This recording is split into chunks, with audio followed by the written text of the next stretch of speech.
تم اچھی لگتی ہو ایپیسوڈ 4۔ ایک تو اسے ایس پی کے نہ آنے کا غصہ تھا، اوپر سے یہ اس کے سر پہ سوار ہو گئے تھے۔ اب جاؤ یہاں سے، یا گھر میرے ساتھ جانا ہے۔ جسے آنا تھا وہ آیا نہیں، بن بلائے مہمان آ پہنچے ہیں ادھر۔ اس کو رہ رہ کر غصہ آ رہا تھا ایس پی پہ۔ بس پھر دوسرے آدمی کی یہیں تک برداشت تھی، جب اچانک وہ اس کے نزدیک آیا اور سراحت سے اس کو روکنے کے لیے اس کا ہاتھ پکڑا۔ بس پھر کیا ہونا تھا، میرال میڈم کا ہاتھ اٹھ گیا اور اپنے ہاتھ کی چھاپ چھوڑ دی اگلے کے چہرے پہ، اور اس کو اور حسین بنا گیا۔ شاہزین تو اس کی حرکت پہ ہی تھم گیا۔ اس کو کیا پتا تھا کہ دیکھنے میں نازک لڑکی اس کو تھپڑ ہی مار دے گی۔ کیونکہ شاہزین نے اپنا حلیہ بولا ہوا تھا تو کوئی پہچان نہ پاتا، اسی لیے کانسٹیبل کے ساتھ مل کے میرال کے پاس آیا تھا تاکہ اس کو بتا دیں کہ ہم ان کے ساتھ ہیں۔ لیکن یہاں ہماری صدا کی جذباتی کہاں غصے میں کسی سنتی ہے، اس لیے اس کے ہاتھ پکڑنے پہ رکھ دی۔ تمہاری عقل خاص چڑھنے گئی ہے کیا، جو اگلے کی بات بھی نہیں سن رہی؟ تم پہلے بات سن لیا کرو۔ ویسے یہ میں ادھار رکھتا نہیں، باقاعدہ تھپڑ کی طرف اشارہ کیا۔ لیکن ایک تو لڑکی، اوپر سے جانتی بھی نہیں۔ شاہزین نے غصے کو پی کے جواب دیا، جانتا تھا کہ اگر پہلے بتا دیا ہوتا تو تھپڑ سے تواضع نہ ہوتی اس کی۔ پہلے تو مجھے یہ بتاؤ کہ ہاتھ کیوں پکڑا تم نے؟ ہاں، ہمت کیسے ہوئی تمہاری؟ میں کب سے لحاظ کر رہی تھی تمہارا، لیکن اب میں تم پر ہراسمنٹ کا کیس لگاؤں گی، پھر خود بھی ایک بار مہمان نوازی کروں گی۔ اور میں کیوں جاننے لگی تمہیں کسی ریاست کے شہزادے ہو تم بتاؤ؟ میرال نیچی آواز میں گھررائی۔ شاہزین کو اب افسوس ہونے لگا تھا اس کے پاس آ کے، جو ان کی سن ہی نہیں رہی تھی، بس اپنی رٹی جا رہی تھی۔ اس سے پہلے کہ وہ اپنا حسین تعارف کرا کے اس سے سینہ ہونے کا فرض نبھا کے اس کی بے عزتی کرتا، تبھی فضا میں فائر کی آواز گونجی اور دونوں الرٹ ہو گئے، اور میرال نے اپنی ٹیم کو اشارہ دے دیا جس سے وہ بھی جوابی کارروائی شروع کر چکے تھے۔ آفیسرز نے تقریباً کامیابی حاصل کر لی تھی، کیونکہ ان کے مطابق جس سے یہ سب کام شروع ہوا تھا وہ بھی ان کی حراست میں آ چکا تھا۔ اب پولیس کے لوگ ٹینکرز کو اپنی نگرانی میں لے رہی تھی، جب اچانک میرال بے ہوش ہو کے زمین پہ گر گئی۔ آج پھر شہریار یونیورسٹی آیا تھا اور فقیر کو وہاں نہ پا کے واپس جانے لگا، لیکن پھر کچھ سوچ کے اندر کی جانب قدم لے لیے۔ البتہ چہرے پہ ایک شرارتی مسکان سجائی ہوئی تھی۔ اندر جا کے اس کو زیادہ محنت نہیں کرنی پڑی تھی، کیونکہ جس کو وہ ڈھونڈ رہا تھا وہ اس کو ایک خالی بینچ پہ بیٹھی ہوئی مل گئی تھی۔ بلو شرٹ پہ وائٹ ٹراؤزرز پہنے، ساتھ ہی وائٹ حجاب کیے، وہ فریش سی لگی تھی۔ شہری اسی طرف بے نیاز سا چلتا ہوا بے تکلفی سے ساتھ بیٹھ گیا اور پاس پڑی بک اٹھا کے پڑھنے کی اپنی سی کوشش کرنے لگ گیا، کیونکہ وہ زوالوجی کی بک تھی، جبکہ شہری نے کمپیوٹر میں ماسٹرز کیا ہوا تھا اور بہت اچھا ہیکر بھی تھا، جو کہ بہت کم لوگ جانتے تھے، کیونکہ وہ اپنا یہ ہنر وطن کے پاک نظام میں ذہن دانی اور وقاف کی مدد میں استعمال کرتا تھا۔ باقی لوگوں کے لیے وہ ایک بزنس مین کا ویلا بیٹا تھا، جو ایک آدھ بار ہی آفس کا چکر لگاتا تھا۔ نوازو اس پاس بیٹھے شخص کی دیدہ دلیری پہ صحیح طرح سے حیران بھی نہیں ہوئی تھی کہ وہ اس کو پکار بیٹھا۔ پتہ نہیں لڑکیوں کو کیا شوق ہوتا ہے جو اس طرح کی بکس پڑھتی ہیں، مجھے تو کوئی سمجھ نہیں آتی ان چیزوں کی۔ بھئی بڑی ہی ہمت ہے تمہاری جو تم یہ گن پڑھتی ہو، آئی ایم امپریس۔ وہ جیسے داد دیے بنا نہ رہ سکا۔ ساتھ وہ صفحہ اس کے آگے کیا جسے وہ گن کہہ رہا تھا، جہاں پہ مینڈک کے اندرونی اعضاء تفریق فراک ڈائسیکشن کے 2 ران دکھائے جا رہے تھے۔ تم بدتمیز لوفر، آوارہ گھٹیا انسان، تمہاری ہمت بھی کیسے ہوئی ادھر بیٹھنے کی اور مجھ سے مخاطب ہونے کی؟ دفعہ ہو جاؤ یہاں سے، ورنہ میں تمہاری پرنسپل سے شکایت لگا دوں گی۔ تم جانتے نہیں ہو مجھے، نوال نام ہے میرا، اور میری بہن پولیس آفیسر بھی ہے، وہ تم کو بھون کے رکھ دے گی۔ اب پہلی فرصت سے نکلو یہاں، میں تمہاری پہلی والی حرکت بھی نہیں بھولی ابھی۔ نوال نے پہلے شہری کی بات سنی اور پھر اسے پہچاننے میں ذرا دیر نہ لگی کہ یہ وہی ہے جس نے اس کو دن دہاڑے سب اسٹوڈنٹس کے سامنے لوفروں کی طرح آنکھ ماری تھی، اور اب وہ اس کے ساتھ آرام سے بیٹھا اس طرح بات کر رہا تھا جیسے صدیوں سے اس کو جانتی ہو۔ تو دوسری طرف شہری نے اس کی بات مسکرا کے سنی، لیکن جب اس نے اپنا نام بتایا، یعنی آدھا کام تو ہو گیا، اور ساتھ میں پرنسپل کے پاس جانے کی دھمکی دی، تو مسکراہٹ اور گہری ہو گئی اور آنکھوں میں چمک آ گئی جیسے کوئی خزانہ ہاتھ لگ گیا ہو۔ اور جب اس نے اپنی بہن کا پولیس میں ہونے کا ذکر کیا تو گہری مسکراہٹ ایک شیطانی مسکراہٹ میں تبدیل ہو گئی۔ اس کی بات پہ وہ دلکشی سے مسکرا اٹھا۔ دھمکی تو تم نہ ہی دو تم مجھے، الٹا تمہیں کو لینے کے دینے پڑیں گے۔ کیونکہ میرے انکل اس یونٹ کے پرنسپل ہیں۔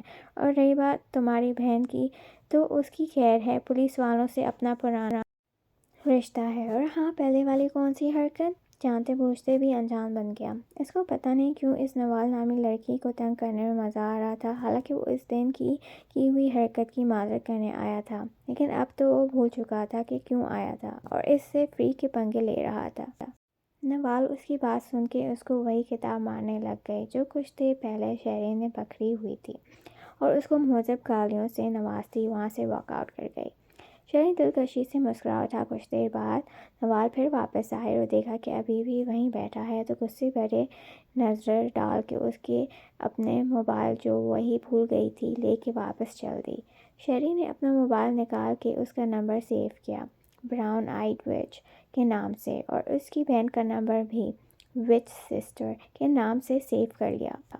ہیر پھیر کرنے میں یہ ماہر تھا۔ یونیورسٹی سے نکلتے اس کو زین کی کال آئی۔ جی فرمائیے۔ اچھا، خیریت؟ اوکے، اللہ حافظ۔ مختصر سی بات کر کے گاڑی میں بیٹھا اور گیٹ کے باہر لی۔ وین میں بیٹھی نوال کی نظر بے ساختہ ہی اس کی گاڑی کی طرف گئی۔ شہری کی بھی نظر اس کی طرف اٹھی۔ اپنے آپ کو دیکھتے پا کے جان بوجھ کے پھر سے اپنی ایک آنکھ ونک کی اور فوراً رفو چکر ہو گیا۔ نوال جلدی بھونتی اس کو گالیوں اور القابات سے نوازتی وین میں بیٹھ گئی۔ دانی اپنے کمرے میں کل ہونے والے واقعے کو سوچ رہا تھا۔ جب وہ مال گیا تھا، وہاں سے گزرتے ہوئے اس کی ایک لڑکی سے ٹکر ہوئی تھی۔ لڑکی نے اپنا چہرہ چادر سے ڈھانپ کے رکھا تھا اور اس کے ہاتھ میں جو 2 بیگ تھے وہ بھی گر گئے تھے۔ ان میں سے ایک بیگ میں چھوٹے سے بچے کے کپڑے تھے۔ لڑکی جلدی سے جھکی اور چیزیں سمیٹنے لگی۔ تبھی ایک آدمی جو شاید لڑکی کا شوہر تھا سرعت سے آگے بڑھا اور لڑکی کو زور سے جھٹکا دے کر کھڑا کیا۔ دانی جو ایک بیگ اس کو تھمانے لگا تھا اٹھ کے وہ فوراً اس آدمی نے جھپیٹ لیا۔ دانی لڑکی کے بازو پہ اس شخص کی سخت گرفت محسوس کر سکتا تھا۔ تبھی بول پڑا، اس کا بازو چھوڑو۔ کیوں، تجھے کیا مسئلہ ہو رہا ہے؟ بیوی ہے میری۔ بیوی ہے، نوکرانی نہیں جو تم اس کو اس طرح ٹریٹ کرو۔ دانی نے تحمل سے سمجھانا چاہا۔ تجھے بہت تکلیف ہو رہی ہے یار، ہے کیا یہ تیرا؟ پہلا جملہ دانی کو جبکہ دوسرا اس نے غصے سے لڑکی کو دیکھ کے کہا اور بازو پہ گرفت مزید سخت کر دی۔ تمیز سے بات کرو ورنہ، دانی بھی غصے سے بولا، جبکہ لڑکی کو اپنی شامت نظر آ رہی تھی اور اس کی موٹی موٹی آنکھیں جو پہلے ہی سوجی ہوئی تھیں اب ان میں پانی چھلکنے لگا۔ ورنہ کیا کرے گا؟ ہاں، تجھے تو میں بعد میں دیکھ لوں گا، اور تو چل ذرا گھر، اور چل کے تجھ سے پوچھتا ہوں اور کتنے یار بٹھائے ہیں اپنی آس پہ۔ آدمی لڑکی کو گھسیٹتا ہوا لے گیا۔ دانیال نے پھر اپنے بندوں کو لگا دیا اس کام پہ کہ اس آدمی کا سب کچھ پتہ کریں، کیا کرتا ہے، کہاں رہتا ہے، سب کچھ۔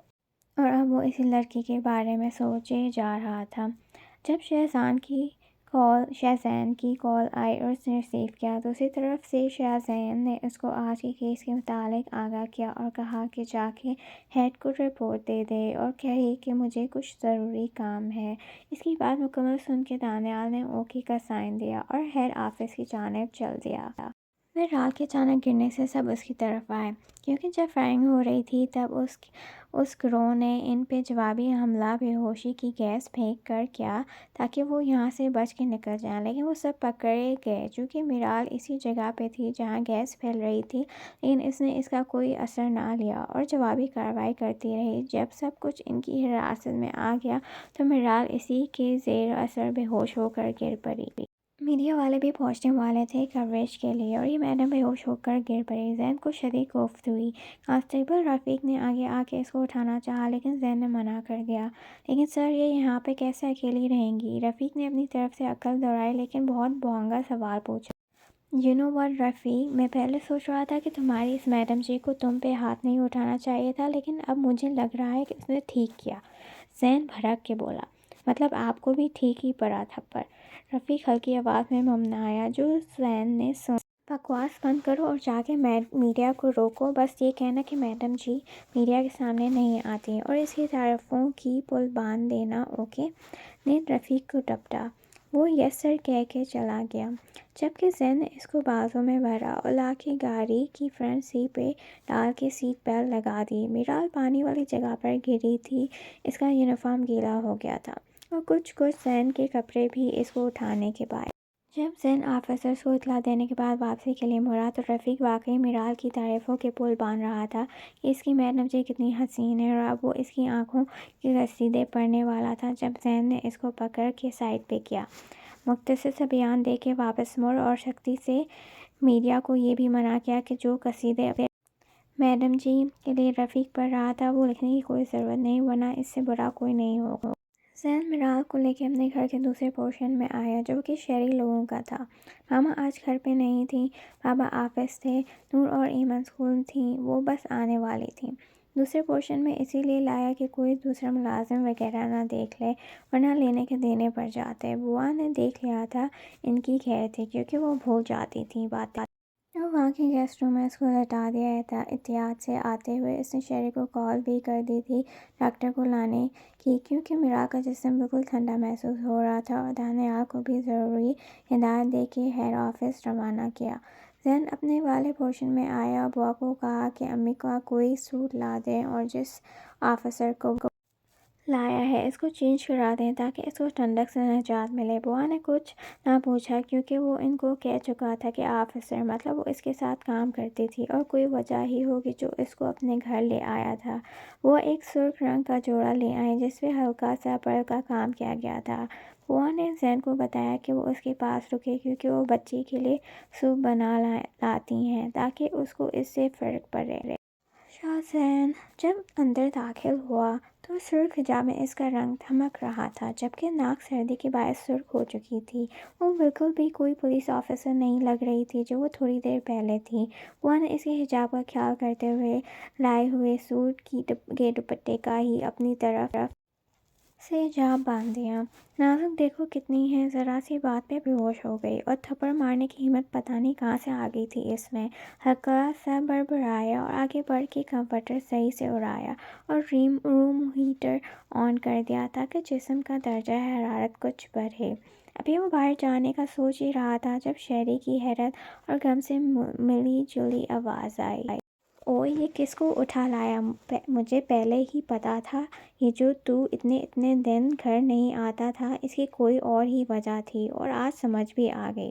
آخر لے ہی آیا تو اپنی بیوی کو گھر، کب کی تو نے شادی بھاگ کے، جو اپنے بھائی کا ہی احساس نہ کیا، مجھے ہی بلا لاتا، میں تیرا گواہ بن جاتا، زیادہ سے زیادہ میں نے 10 چھوارے کھا لینے تھے اور کچھ نہیں۔ شرم نہیں آئی شادی کرتے وقت؟ نالائق اپنے بھائی کو بھول گیا کہ اس کی بہن سے ہی نکاح پڑوا دیتا میرا، میں نے رو دھو کے مان ہی جانا تھا، ویسے پرے ہٹ ذرا بھابھی کا دیدار تو کرنے دے۔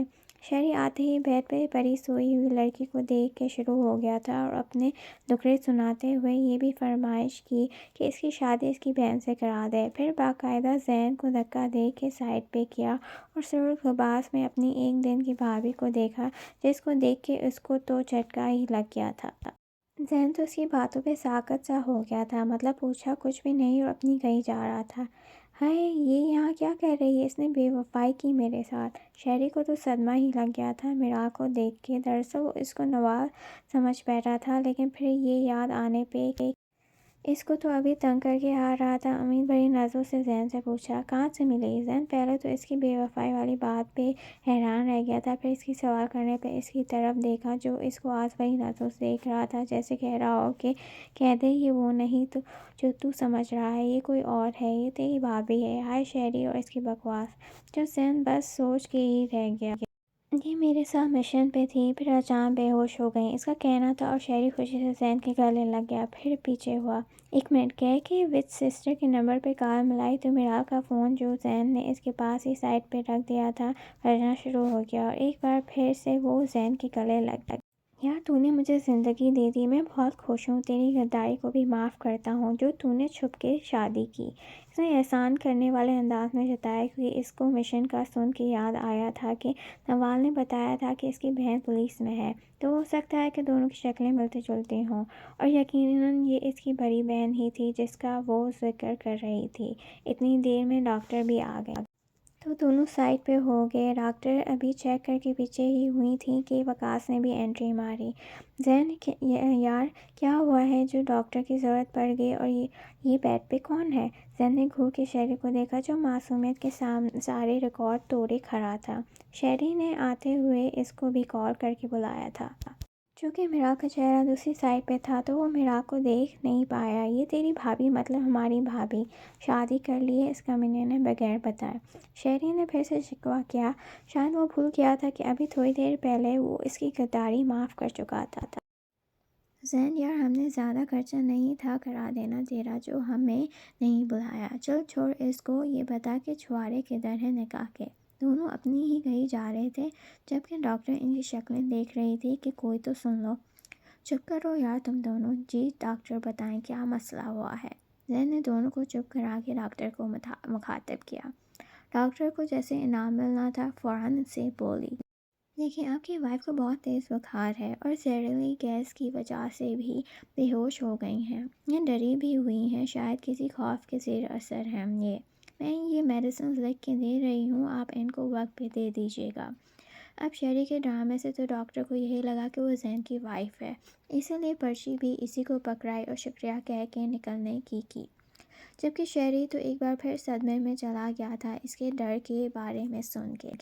اوئے تو نے زبردستی شادی کی، میری بھابھی سے شرم نہ آئی اور اس کو ڈرایا بھی کہ وہ بے ہوش ہی ہو گئی؟ مجھے تجھ سے یہ امید نہ تھی، تو مجھے بتاتا تو صحیح۔ اگر یہ مان نہیں رہی تھی تو میں منا لیتا، اور اگر پھر بھی نہ مانتی تب ہم اغوا کر لاتے، لیکن نہیں، تجھے تو کرنی ہی اپنی مرضی ہے۔ دیکھ اب بے ہوش پڑی ہیں۔ شہری اپنی بکواس بند رکھ، میں نے کوئی نکاح نہیں کیا اس سے، بتایا تو ہے کہ مشن پہ تھی میرے ساتھ، وہاں پہلی بار ملاقات ہوئی تھی اور اب یہ یہاں ہے۔ زین نے اس کو تفصیل بتائی جبکہ وقاص اب میرال کی دوسری سائٹ پہ تھا تاکہ وہ بھی اپنی بھابھی کا چہرہ دیکھ سکے، لیکن اس پہ تو حیرتوں کے پہاڑ ٹوٹ پڑے تھے بھابھی کی جگہ میرال کو دیکھ کے۔ اب وہ مسلسل میرال کو یکٹک دیکھے جا رہا تھا جیسے یقین کرنا چاہ رہا ہو کہ یہ میرال نہیں ہے۔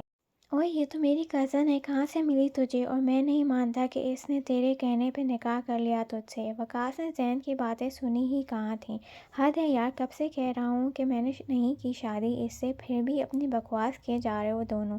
شکر ہے تیسرا یہاں نہیں ہے ورنہ اس کو بھی الگ سے وضاحت دینی پڑتی مجھے گدھو۔ بوا کو بھی یہی جوڑا ملا تھا اس کے لیے۔ زین کا کہنا تھا دانیال بھی آ گیا اور اس کا بھی حال شہری وقاص سے مختلف نہ تھا، بیڈ پہ سرخ جوڑے میں لیٹی لڑکی کو دیکھ کے۔ اوئے کس نے شادی کی مجھ سے پوچھے بغیر؟ اب دانیال کی باری تھی اپنی حیرانگی ظاہر کرنے کی۔ تو کیا تجھ سے پوچھ کے کرنی تھی؟ تو نے کمرہ سجانا تھا میرا، زین نے چڑھ کے کہا۔ ہاں وہ بھی سجا لیتا، لیکن یہ سرخ جوڑے میں کس کی طرف سے میری بھابھی لگی؟ اس نے اب شہری کی طرف سوال کیا۔ اسی کی طرف سے جس نے کمرہ سجانے کو کہا تجھ سے، صاف صاف زین کی طرف اشارہ کیا۔ زین تجھ سے مجھے یہ امید نہ تھی، اتنا کنجوس نکلا کہ اپنے جگہ پھیپھڑے اور گردے کو نہ بلایا۔ دانیال نے مکمل افسوس کا اظہار کیا اپنی طرف سے۔ اے ابے یار اب اس کو بھی الگ سے لیکچر دوں میں؟ زین نے ناگواری سے کہا۔ دانی نے ناسمجھی سے دیکھا۔ ادھر آ میں بتاؤں کہ یہ کون سے لیکچر کی بات کر رہا ہے۔ شہری نے پھر دانیال کو سب بتا دیا۔ اوہ صحیح، لیکن کر لیتا نکاح، کیا جانا تھا تیرا انکل آنٹی کا بھلا ہی ہو جانا تھا۔ خیر بعد میں کر لینا، ہم نے کون سا منع کرنا ہے؟ کیوں بھائیو؟ اپنی بات کہہ کے اس نے شہری اور وقاص سے تائید چاہی جس پہ انہوں نے سر ہلا کے اپنی رضامندی ظاہر کی۔ اب تم تینوں میں سے کسی نے بھی اپنی زبان کھولی تو میں اس لڑکی کو ہی باہر پھینک آؤں گا، لہٰذا اب مزید بکواس نہیں۔ اتنا کہہ کے زین باہر کی طرف نکلا تاکہ ملازم سے کہہ کے دوائیاں منگوا لے۔ اب کمرے میں صرف وہ تینوں موجود تھے۔ وقاص ایک سائڈ پہ ہو کے کسی کو کال ملانے لگا، تبھی شاعری نے پوچھا کہ کس کو کر رہا ہے کال؟ میرال کی دوست کو، ڈاکٹر بھی ہیں، ان سے میرال کے انڈیشن کا ذکر کر کے ان کو یہاں آنے کا کہتا ہوں تاکہ اس کو گھر بھی لے جائیں۔ وقاص نے نارملی بات کی۔ اچھا تو بھابھی کا نام میرال ہے، صحیح، اور تو کیوں اس کی دوست کو کال کر رہا ہے؟ بہن کو کرنا؟ شہری نے اپنی فائدے کی بات کی۔ نہیں اس کی دوست ڈاکٹر ہیں اسی لیے، اور اس کی بہن بہت جذباتی ہے، کہیں غصے میں ٹھوک ہی نہ دے زین کو جب اس کو پتہ لگے کہ یہ ڈر سے بھی بے ہوش ہوئی ہے۔ اور تو اس کی بہن کے بارے میں کیسے جانتا ہے؟ نارملی ہی جواب دے کے آنکھیں پہ کچھ مشکوک سا ہو کے شہری کو گھورا۔ میں نے تو بس ایون گیس کیا کہ ہو سکتا ہے بہن بھی ہو بھابھی کی۔ اب دانیال بھی توجہ ہو گیا تھا ان کی طرف اور ان کی باتیں سن رہا تھا۔ وقاص تجھے نہیں میرال بھابھی نظر آئی؟ مطلب اس نے ناسمجھی سے پوچھا، جبکہ شہری اچھے سے سمجھ گیا تھا کہ کیا کہنا چاہ رہا ہے۔ تبھی پراسرار سا مسکرایا۔ مطلب کہ تجھے دانی کو سمجھ نہ آئی کہ کس طرح مطلب سمجھائے؟ مطلب کہ تجھے پسند نہ آئی تھی اپنے لیے ہماری اتنی پیاری بھابھی؟ شہری نے بات کو بیچ میں کاٹ کر دانی کی مشکل آسان کی۔ کدو بہن ہے میری، اللہ معافی دے، یہ میں نے کیا سن لیا؟ اور ویسے بھی اس کو جھیلنا بڑا دل گردے کا کام ہے۔ وقاص نے باقاعدہ کانوں کو ہاتھ لگایا۔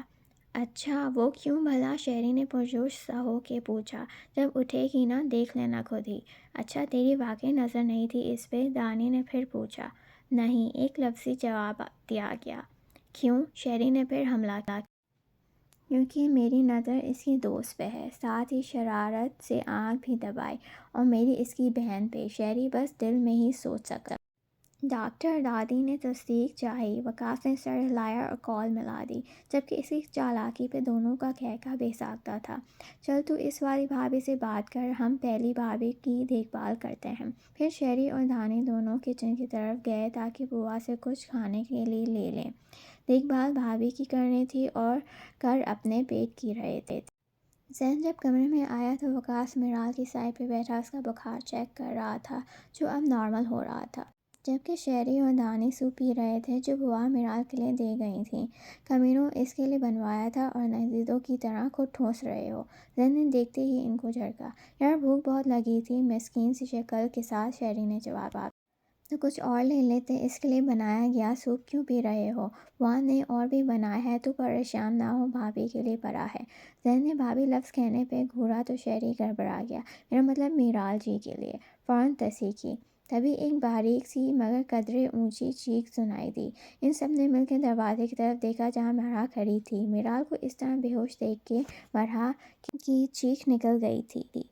اتنے لڑکوں کی سوالیہ نظریں خود پہ پا کے مرحا تو خوف سے سفید پڑ گئی، جبکہ زین نے اپنا حلیہ ابھی بھی تبدیل نہیں تھا کیا۔ وہ ابھی بھی گنڈے کا نظارہ پیش کر رہا تھا، لیکن پھر ذرا ریلیکس ہوئی جب نظر وقاص پہ گئی جو ابھی بھی میرال سے فاصلے پہ بیٹھا تھا۔ میں میرال کی دوست مرحا، اپنا تعارف کروایا۔ تبھی شہری اٹھ کے اس کے پاس آیا۔ آئے نا میرا مطلب مرحا جی، آپ ہی کا انتظار ہو رہا تھا۔ شہری نے دوسرا جملہ وقاص کو دیکھ کے کہا جو مرحا کو ہی دیکھ کے مسکرا رہا تھا۔ آپ کی دوست زہریلی گیس کی وجہ سے بے ہوش ہیں، ڈاکٹر ان کا چیک اپ کر کے گئی ہیں اور انجیکشن بھی لگا دیا، تھوڑی دیر بعد ہوش آ جائے گا۔ آپ پریشان نہ ہوں اور آئیں سوپ پئیں۔ ساتھ ہی سوپ کی آفر بھی پیش کی۔